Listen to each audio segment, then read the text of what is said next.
Thank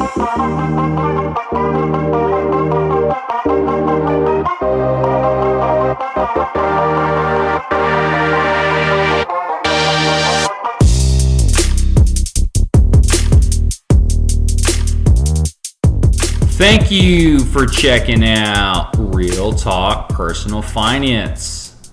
Shit's about to get real. Cashflow King with you today. And in today's episode, we have the Dave Ramsey Sound Off. I was thinking about naming this show Shave Hamsey. I think we referred to him as in another episode way back. Not trying to get sued here, people. All right, as always, thanks for tuning into the show. We really appreciate it. Don't really have a lot of announcements today, so I'm just going to get right into it.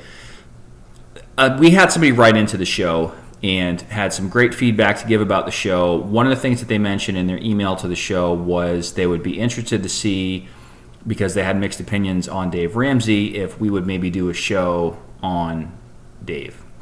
So I thought, I'm not so sure about that. I had mixed opinions, but here we are. So this may or may not be, this is the first, this may or may not be the last. I don't know. I've watched several of his videos on YouTube over time and have heard different things about him over time. I've had different clients that have, listened or not listened to his advice over time. And so I thought, all right, fine. And then I came across this one YouTube video, and I'm going to try, the audio is kind of shitty, but I'm going to try to play a few clips from it in today's episode. And I thought, you know what, fuck it, I'm doing this. Like, we're gonna do an episode about this. So before we get into this, I need to say that anything said in today's episode is the opinion of the Cashflow King, not necessarily the opinion of the Real Talk Personal Finance podcast. These are strictly my opinions as a licensed and credentialed professional in the financial services industry. This show is for entertainment and educational purposes only. Take the information and do with it what you will. And we're just here to have some fucking fun, okay? So, with that said, I want to start out with kind of my overall thoughts. We'll jump into the clip later in the show and kind of go from there. So I'm sure everybody knows who Dave Ramsey is. If you don't, you probably live under a rock. And I jokingly say that I live under a rock sometimes because, there's certain current events that I might not necessarily be paying attention to. And that's by choice. That's another whole separate story. But I almost intentionally try to not watch the news or the media because, most of the time you're not hearing the truth anyway. And the vast majority of things out there are pretty negative. And, I just try to stay as positive as I can. And I have a tendency to be negative from time to time, and I'm trying to change that. So watching the news is not going to help me. Anyway, back to the show. So there's some good things. Let's start off with the good things, right? So I Googled, as you guys might have heard about, the Dave Ramsey's 7 baby steps. And sure enough, RamseySolutions.com comes up. And there's 7 different steps on here, and there's a link to learn more next to each of them. I'm going to go over these briefly. And I will say that I agree with the vast majority of them, but not all of them. And I've said this before, but I think the Dave Ramseys and even the Susie Ormans of the world and certain personalities like that appeal to the masses are generally really good for a lot of people. If somebody has a 0 or even a negative net worth, and they have themselves buried in different types of quote-unquote bad debt, and they're kind of spiraling financially, I think Dave and Susie and the rest of them can be very helpful. I think once somebody gets to a certain point and beyond, you kind of have to turn, at least in my opinion, the other way. So let's go through these 7 steps, and I'll kind of walk through kind of how I feel about each of them. So according to their website, RamseySolutions.com, step number 1 is save $1,000 for your starter emergency fund.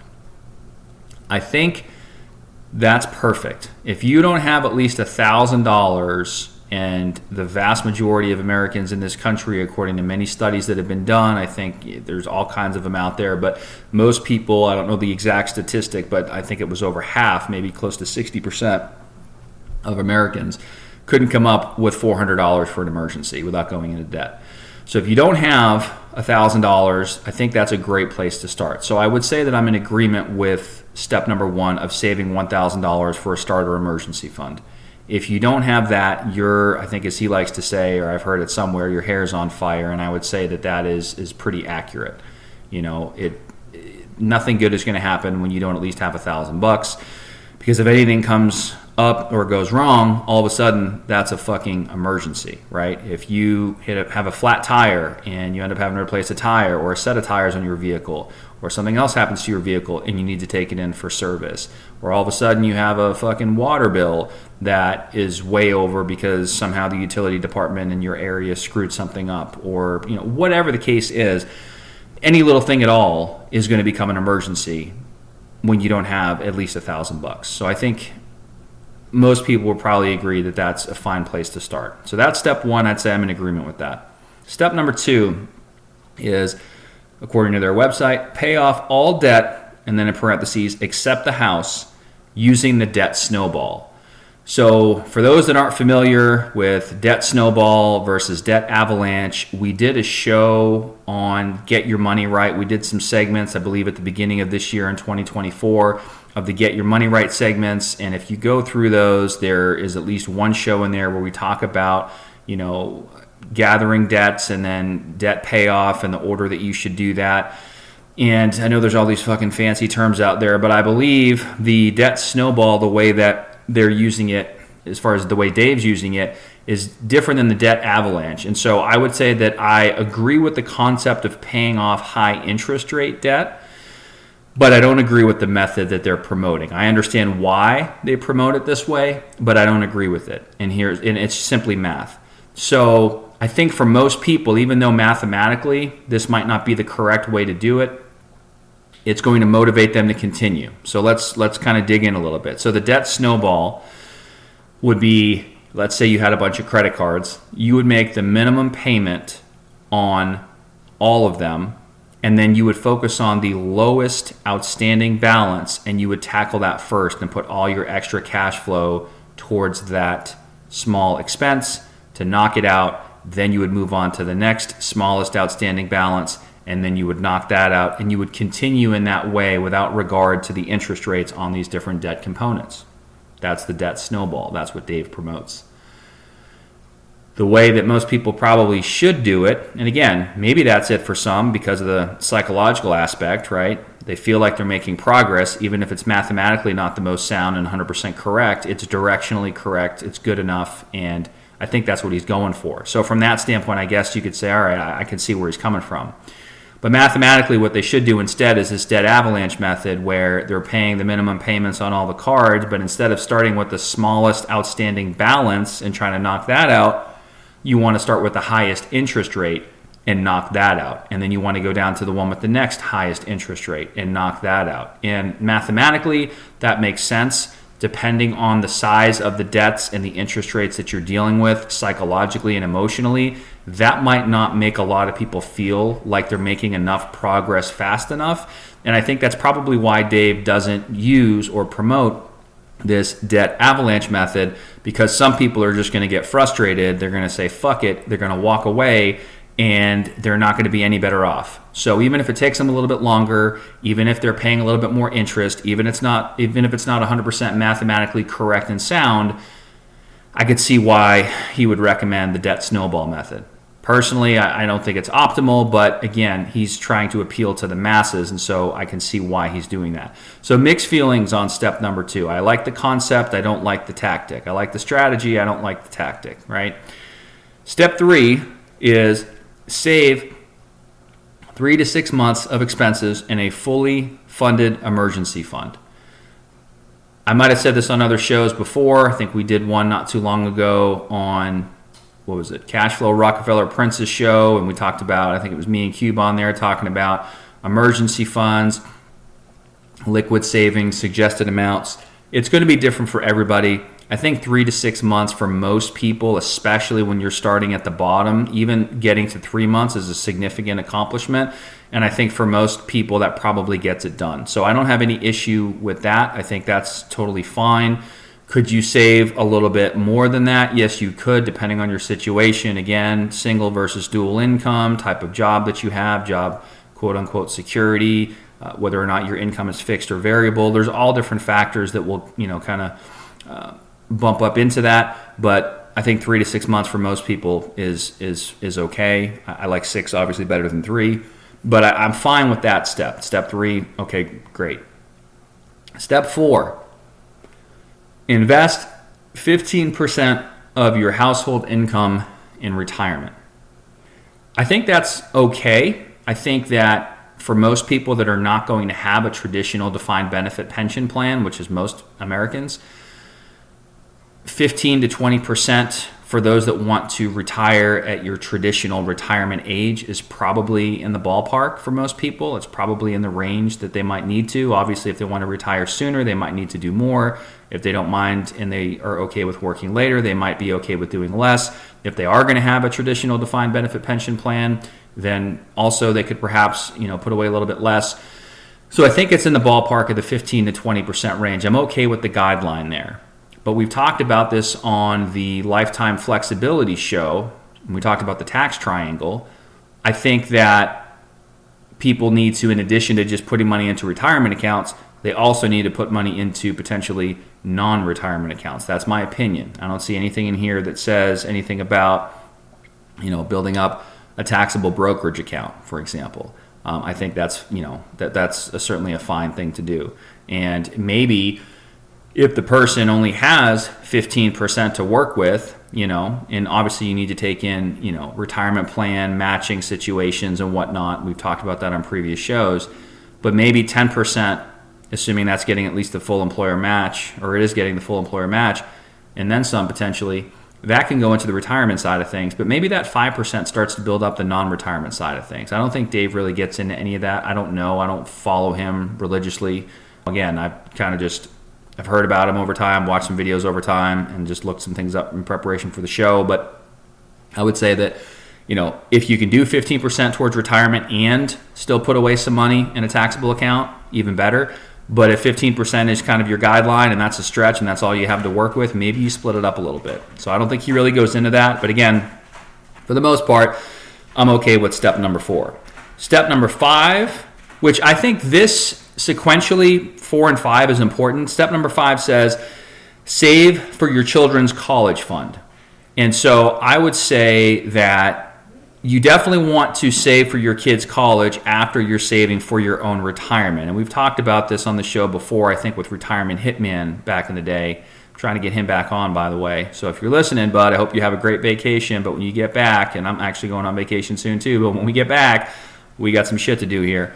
But step number 5, saving for your children's college funds. You can't take a loan out for retirement. And there's going to be some smartass out there that says, well, you can get a reverse mortgage. We're not going to go down that road today.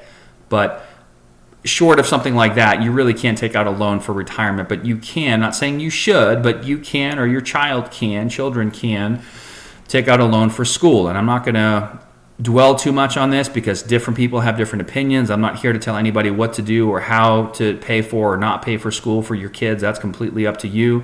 But what I am saying is that you typically need to, just like everybody talks about with the airplane, you need to put your own mask on before you put the mask on of your child. If you can't help yourself, you can't help anybody else.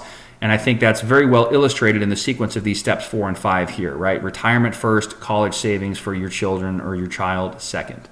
So I'm okay with step number 5. He doesn't really say anything too specifically, or at least this initial bullet point doesn't, on what that needs to look like. And I'm trying to get Retirement Hitman on here because I would like to do a show with him or somebody, but ideally him, because he has 3 kids, on different ways to save for college and different account types that you can use and the pros and cons of each and different strategies. And whether or not I get him back on here at some point, we will do a show about that because I have my own opinions on it. But I'd like to have somebody else that also has their opinions and we can kind of have a little fun and go back and forth. And that's beyond, the scope of today's show. So step 5, I'm cool with. Now, up until this point, for the most part, I've been cool. Save $1,000 for your starter emergency fund, fine with that. Pay off all debt using the debt snowball. I like to pay off not necessarily all debt, but most types of debt or bad debt I would use the debt avalanche personally, but step 2, okay, fine, that's fine. Save 3 to 6 months of expenses in a fully funded emergency fund, also fine. Invest 15% of household income in retirement. Well, I might break it up, a little retirement, a little non-retirement, but 15% gets us in the ballpark. That's fine, I'm okay. Step 5, save for your children's college fund if that's what you want to do after your retirement. Totally fine. I'm good with that. But starting with step 6, here is where I think we start to totally go off the fucking rails. Step 6 is pay off your home early. If anybody is brand new to the show, go back and listen to the episode I did on the power of your mortgage. You'll get my thoughts and feelings on that. I'm not going to spend a ton of time on that today. But I do think that, generally speaking, paying off your home early, depending on your interest rate and a few other things, that could possibly be a mistake. Now, I think a lot of my perspective on that has been shaped by the low or ultra low interest rate environment that we've been used to up until relatively recently. And so if rates were to continue to go up, or rates went back into the double digits or even the teens like they were some time ago, maybe I could get on board with that. I still don't think I would, but maybe I could. But even in today's elevated, quote unquote, or higher, quote unquote, interest rate environment that we're in relative to just a couple years ago, I still don't know that I would be too gung-ho about paying off the home. I would rather see that money go to build assets and build income streams and do some other things. And again, you can check out the Power of Your Mortgage show for more information, but I don't necessarily think that's the best and highest use of an additional dollar. There's probably worse things you could do with it. But step 6, I'm really not in agreement with pay off your home early, but whatever. Step 7, build wealth and give. I'm not here to tell anybody to give, not to give, how to give. There's a lot of different strategies on that. I'm not an expert in that area, but there's some things that can be done. That's totally fine. Do whatever you want there. Build wealth. Okay, but that's also very general. And I don't think you need to pay off your house first to build wealth next. I think you can pay your mortgage as scheduled and build wealth alongside of it, and probably end up with and come out with a lot more wealth by doing it that way, generally speaking, than rushing and putting those dollars underneath the house and burying them and paying off the home and then taking money and using it to build wealth. I just personally disagree with that. So I start to go off the rails a little bit. Again, I think for most people, if you follow these steps, you're going to be just fine and then some. I think it does, the greatest amount of good. What is it? The greatest amount of good for the greatest number of people. I think this probably kind of sort of accomplishes that.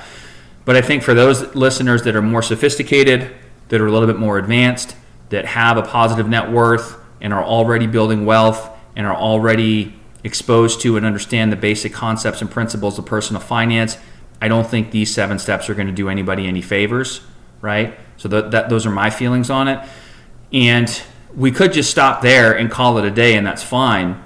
But where I really kind of dig my heels in a little bit is how fucking opinionated certain people can be. And there's a YouTube video that it's called I Call Dave Ramsey About 8% Dave's Rant Explodes, and it's dated November 2nd of 2023. And there's this guy that has these guys crack me up, financial coaching practice apparently. Anyway, we'll save my opinions on that for another day. But there's a guy on there that called into the show and basically wanted to ask about the 4% rule and drawdown strategy. If you're not familiar with the 4% rule, we did a show on it. You can Google it if you want to. You can go back and listen to the show on it. I think we did sort of a deep dive on that. And for those that aren't familiar, but basically, without having to go back and listen to that other episode in its entirety, I'll give you the Cliff Notes version, which is the fact that, well, I'll tell you what. I'll give you the Cliff Notes version after I play some of these clips and we talk about this a little bit. But my point is, when we get into certain types of financial concepts beyond these 7 steps, they get more so into investing and into wealth building and into retirement income planning and distribution strategy and things like that. I think a lot of people are just way the fuck off, including Dave on this one. So let's have a little fun. We're going to play some of this clip from this guy's YouTube channel here where he has the video and audio version of this. Obviously, I don't do video on the podcast, so you guys will hear the audio portion. I apologize if the sound is a little bit choppy or soft. You may have to turn this up a little bit to hear it. Just don't turn it up too loud, because when I come back on, I'm going to be screaming at you, because my mic, the way I have it set up, I'm usually pretty loud on here. But so again, apologies in advance for the sound if it's a little bit soft, but you may have to turn it up a little bit. But we're going to play some clips, and this is in relation to the question essentially about the 4% rule. And then I'll come in and give my 2 cents, and then we'll kind of go from there. So hang tight. Jay's in Kansas City. Hi, Jay. How are you? I am blessed. How are you, Dave? Better than I deserve. What's up? Well, before I start, I want to thank you for your foundations curriculum for high schoolers and homeschoolers, because without that, I wouldn't be debt-free today. Wow. Wow. Very cool. Were you a student in it or a teacher? Or I took it as a homeschooled student years and years and years ago. Wow. good That's for fun. you, Jay. So my goal in... All right, so this financial coach gets on the Dave Ramsey show, kisses his ass a little bit about bullshit. First of all, better than I deserve. What the fuck? He says that all the time. I remember I used to go to the dentist, and there was a receptionist that worked there. And every time you would say, hey, how's it going? You know, or she'd ask you, how's it going? Hey, good, how are you? Better than I deserve. Well, now I know where she got it. My goodness, man. All right, so this kid calls in. He kisses his ass a little bit at first. We'll come back in here with his comments kind of leading into this whole debacle. So my question today is, I'm baby step 4, 5, and 6. I have about $120,000 saved for retirement. That's across my IRA, my Roth IRA, my wife's Roth IRA, and the 401k. How old are you? And I'm 30 years old. Good for you. Well done. Thank you. I feel, from what I've been running the numbers with, that I'm on the teetering edge of coasting financial independence. And I'm trying to best understand my plan with the end in mind. So how I'm going to turn that nest egg when I retire into income.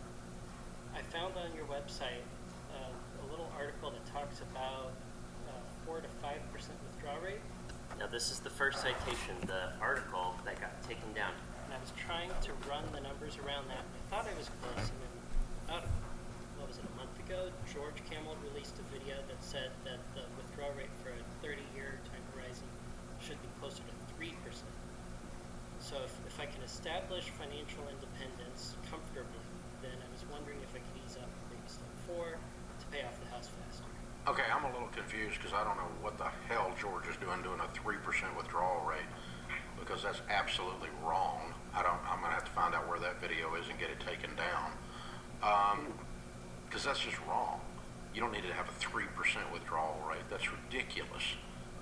Or I hope you misunderstood. I hope we didn't put out trash like that. Was it 4 to 5% like that? No, it shouldn't be 4 to 5%. It ought to be more than that. I mean, if you're making 12 in good mutual funds, and the S&P has averaged 11.8, and if inflation for the last 80 years has averaged 4%, if you make 12 and you need to leave 4% in there for inflation raises, that leaves you 8. So I'm perfectly comfortable drawing 8. But if you want to be a little bit conservative, 7, but sure not 5 or 3. Well, I was trying to back check it because, 3 to 5, I thought that was a big range. And a lot of the studies I found showed Well, there's a lot of stats studies that are anything stupid in this space. It's just wrong. Listen, man, the math I just gave you is the math. If you're making 12% and inflation is 4, and you leave 4 in there, so your nest egg grows by 4, it's simple. 8 is what's left over. So if you got $1 million and you leave 4% in there, that's $40,000 bucks. Okay? So you now have $1,040,000. So the next year you get a rate of return of 12%, 11.5% on the $1,040,000. And the next year it'll be, $1,090,000, 1.1, right? And so your nest egg is growing by the rate of inflation, giving you a cost of living raise. And so if you want to be a little bit conservative, maybe 5%. But there's all these goobers out there who have always put this 4% crap in the market, and I'm just irate right now that we have joined the stupidity. Why is it that stupid, though? Rachel's asking the real question. This is what I wanted to hear from Dave. Dave's daughter is saying, why is it stupid? Why? Well, this is the part where you've heard me try to get in edgewise a little bit. I'm getting ready to jump in and hopefully be able to talk about this. Notice, if you're watching on the video, Dave reaches out and pushes the button to hang up on me right before I get the chance. It's too low because it's not realistic. You do not need to live on 4% of your money for your nest egg to survive. Yeah, even if you did a rate of And return what of 10% or something. Yeah, and what it sets up is Right there, he hung up on me. this guy now, he doesn't think he's got enough money. And he's already got $120,000 and he's 30 years old and he's on a plan. He's on a plan to be very wealthy and he's worried he's going to have enough money or not. Yeah. You know, because stupid people put out low withdrawal rates. Like you, But listen, wouldn't you rather? if you think you can only pull off 4% off of investments making 12, where the flip is the other 8% going? Well, 4% of it went to inflation. That's where it went. The other 4% is just sitting there. So you are growing your investments instead of living off of them. I'm not destroying the nest egg. I'm not even touching the nest egg. I'm growing the nest egg by leaving 4% in there. Yeah. Taking 8 off of a 12 Okay, so growth rate. go a 10% rate of return. Go a little bit more conservative with your rate of return. Go 10%. What would you do with 10%? Well, then 4 off of that, so 6. 6, yeah. But why are you going to underinvest? The problem is when you go down these stupid nerd rabbit holes in these Reddit threads with these morons who live in their mother's basement, and then you put that out into the dadgum community, and then people go, I don't have enough money. It's hopeless. I'll never be able to save enough to retire. $1 million should create for you an $80,000 income, boys and girls. So you should, and perpetually, like if forever, you should be able to pull 80,000 forever. Okay, so I'm back on here now. Thanks again for bearing with me through that. It was weird because I had the YouTube video and I was playing it through my earbuds, hooked up to my microphone, and watching this. The guy that was on the show, it was his channel, so he kept cutting in and out to give his 2 cents, and so I had to keep pausing it. And anyway, here we are. But basically, he's saying 8% withdrawal rates are normal and 11 to 12% positive rates of return sequentially will exist in perpetuity. So if you walked into any financial advisor's office worth their salt and they told you without some sort of a quote-unquote guarantee from an insurance-based product like an annuity contract, and that's a whole separate conversation. If you want to learn more about annuities, you can go to the shows I did on annuities, the different types of annuities. Do I need an annuity? There's a whole section on that shit. So we'll save that for another day because we've already done that. But short of something like that, if you're looking at sort of a quote-unquote safe withdrawal rate, which is essentially what we're talking about here, from a retirement income distribution strategy without the backing of and guarantees of insurance-based products, if you're in just a stock market-based portfolio like mutual funds or ETFs or CITs or whatever, right, then he's saying you can pull off 8% in perpetuity no matter what, which is just simply not true. If you went into any financial advisor's office and said, I have a portfolio worth X number of dollars, let's say I'm 65 years old and I want to plan for a 30-year retirement, how much can I quote unquote safely withdraw from this portfolio without running the risk that I am likely to run out of money? I don't think you would hear 8% from anybody. You might hear 4, you might hear 5. If they're super aggressive, you might even hear 5.5 or maybe a little bit north of that, with some guardrails in terms of the guardrail approach on there, putting some safety nets in place. No one is going to fucking tell you can withdraw 8% of your money in perpetuity unless they are a fucking moron and want to put their license on the line, because that just doesn't happen. What he's not thinking about, and quite frankly, because he's calling all of us stupid, I'm going to go out on a limb here and call his ideas and what he is saying fucking stupid, which is that there's no sequence of return risk, that markets can never go down, that there's no volatility, right? What he is suggesting is that if you did this sort of deterministic forecasting where you said, okay, I'm going to make the assumption that on average markets are going to go up by 6 or 7%. But then you modeled that out so that markets actually went up 6 or 7% every single fucking year without a down year, right? If that's what you were doing, and which is basically what Dave is doing, then you can derive a quote-unquote safe withdrawal rate based on that, because the market never goes down in that scenario, which is just not realistic, right? I think everybody listening to the show understands that markets go up and markets can go down. Things move in cycles. You're going to have positive years. You're going to have negative years. And depending on when that happens relative to when you retire and you first start drawing down on your portfolio can have a huge impact as to the longevity of that portfolio. So just telling people that they're going to get 12% all the time, which by the way is red flag number fucking one. Yes, there's going to be times where you significantly outperform that, but your average annual rate of return is nowhere near 12%, even for an all equities portfolio, by the way, Dave. But number two, if you're suggesting or implying or flat out stating that the markets are not going to go down and therefore you can pull off an 8% distribution rate off of a 12% gross return rate, factoring in 4% long-term inflation, which is another, in my opinion, not even my opinion, if you look at history over the past 100 years, I think inflation is just south of 3%, 2.8, 2.9. So typically we'll round up to 3, but we'll give them that. We'll say 4%. We'll factor in, we'll say, hey, you know what, we're in some recent inflationary times. Maybe that continues, bullshit, whatever. Okay, fine. But what he is saying just simply doesn't happen. And nobody, I don't think, would feel comfortable retiring and pulling out 8% of the portfolio, and then all of a sudden they realize, holy shit, Dave's wrong. The market went down this year, and I pulled out 8%. Uh-oh, better go to a real financial person. It's just a bunch of bullshit, in my opinion.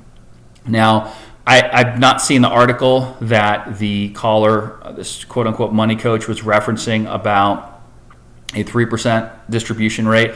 I do know a lot of folks in the financial independence community, or it seems like people are going away from the whole FIRE acronym now, financial independence, retire early, because they're getting rid of the RE, retire early, and they're sticking more to the FI for financial independence, and I'm totally fine with that. But whatever you want to call it, the FI movement, the FIRE movement, financial independence movement, whatever, for those that are going to retire, quote unquote, early, in terms of like decades earlier, then yes, maybe higher distribution rates like above 4%, 4 or 5% or more are not going to be or might not be sustainable in some cases for those folks, and they typically want to be more conservative with their assumptions.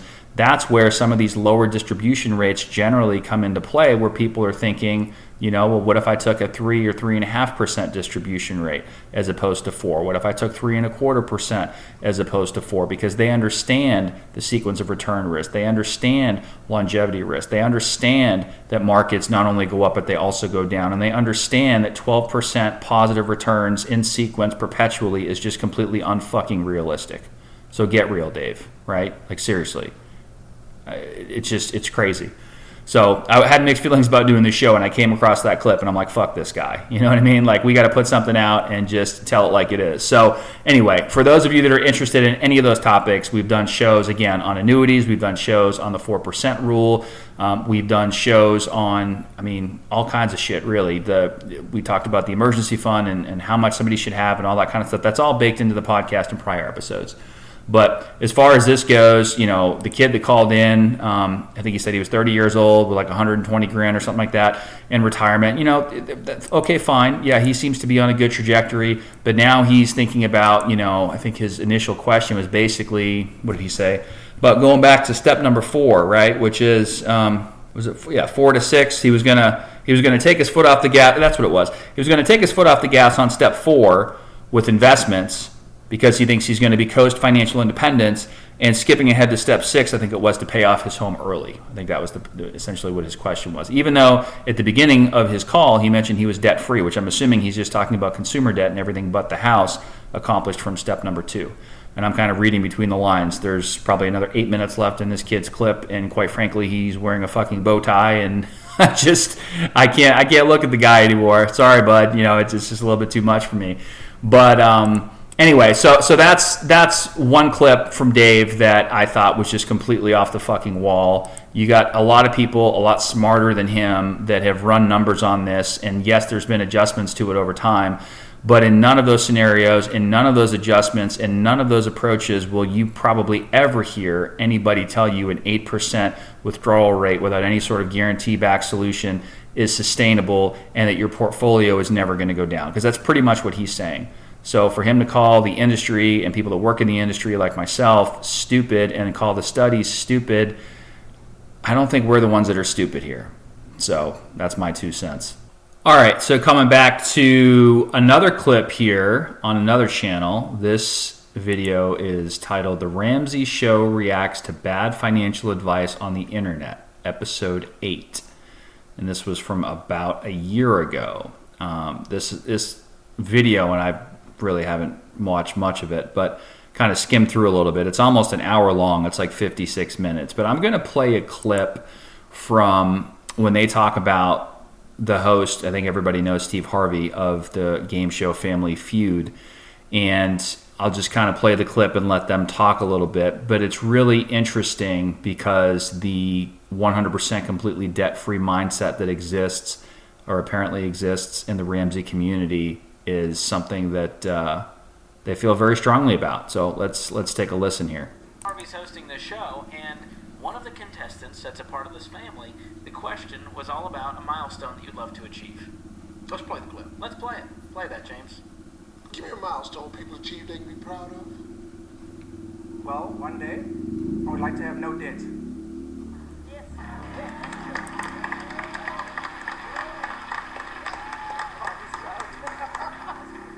That's not going to happen. Debt is okay. OPM, other people's money, is how you get rich. You use other people's money, not yours. That's how you get rich. Dave, I want to punch something, and you're the closest thing next to me, and so I'm going to refrain.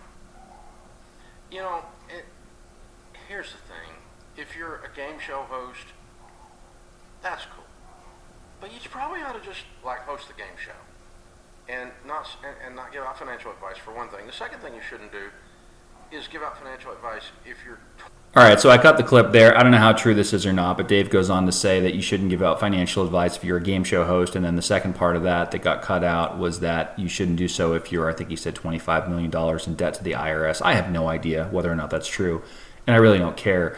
The point is, a lot of businesses, a lot of individuals, a lot of investors, I'm not saying it's the only way to go, but a lot of them use debt to operate. A lot of businesses take on debt to operate, to grow, to scale.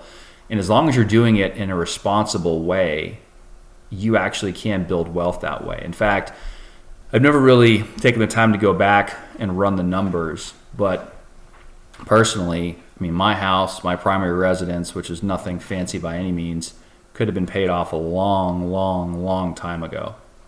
And I still probably would have done okay if I never invested in real estate, paid off the house, put more money in the market, kept plugging along. Still probably would have hit millionaire status, possibly multimillionaire status, in that time frame. But I don't think I would have done it as quickly, and quite frankly, I don't know that I would have been as far along as I am now if I didn't use debt in the form of real estate leverage and mortgages on rental properties. That's just, again, I've said this before in other shows. I think it was a combination of some smart decisions, but also getting lucky in the market cycle that we were in for that to happen. But I think if you use it the right way, and if it's controlled, right, it's kind of like, you can use any analogy you want. It's kind of like a flame, right? You give a flame to a kid, they're probably going to burn the house down. You give a flame to an adult, they're probably going to be able to heat the house and keep it warm, and everyone's going to be fine. And I think the same thing is true in a lot of ways with debt. If it's used responsibly, it can do and build great things. You just have to be careful. And I think it's very simple-minded to just take the approach of debt-free, debt-free, debt-free, when in reality, that may not be the best thing for everybody. Again, I can understand why on the baby steps and just speaking to the masses, for the majority of people, if they live by those rules, that's probably okay, decent, halfway decent advice for them, because otherwise they're probably going to get into trouble. But for those that are more disciplined, that are more sophisticated, I don't think that you need to live by that. I know I don't. And I'm not saying what I do or what I say is like the ultimate whatever. It's not. It's just my opinion. I'm just some dude on a podcast, right? But I thought that was an interesting clip from Dave's show. All right, and just to round out the show here, I'm not going to play this clip because it's a little bit lengthy, but I was poking around. I found another video on YouTube. What most people get wrong about cars. This is part of Dave Ramsey's greatest hits. This came out about 4 months ago. There was a 27-year-old full-time student studying aircraft mechanics. He was making $2,000 a month when he had a BMW previously that he bought. They didn't get into the numbers on that. He had about $15,000 of negative equity in that BMW. Then he went ahead and financed another BMW. This one, at the time, he was making $2,000 a month. They approved him for a $600 monthly car payment. His income then dropped down to about $1,200 a month. I think he said he was working approximately 20 hours a week, and basically now half of his take-home pay is going to this car payment, and he had called into Dave's show. So for people, that's a great example of what not to do. So for people like that, and I think there's a lot of them that call into his show, those people need the fucking 7 steps. They need to listen to Dave. They need to straighten up and get out of their situation. They're typically not ready for some of the more advanced concepts. But if you are thinking about going back to the beginning of the show, retirement income planning, distribution strategy, like I don't think Dave is the place for anybody, really. So I wanted to bring that to you. Like I said, we had a listener write in. They emailed the show, which is realtalkpersonalfinance@gmail.com, and they thought it would be interesting if we did a show on our opinions about Dave Ramsey, potentially poking some holes or not, and some things that he says or does. And I thought, okay, I don't really know. And like I said earlier, I poked around, and then I found that fucking clip on the 8% perpetual withdrawal rate, and I just had to start there. And then since then, I paused a couple times and went through and listened to some other clips and, started chiming in with my 2 cents. So I don't know if you guys like this or not. If you do, or if you don't, give us your feedback. There's a link in the show notes. It'll say send the cash flow or text the cash flow king.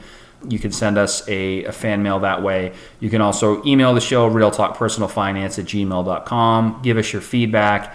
If you like these types of shows, maybe we'll do more of them. If you don't like these types of shows, maybe we'll never do one again. I don't know, but I did think that was interesting. I did want to take the listener feedback into consideration and just give this a shot doing something a little bit different. So we're going to call today's episode the Dave Ramsey Sound Off, especially with that first clip.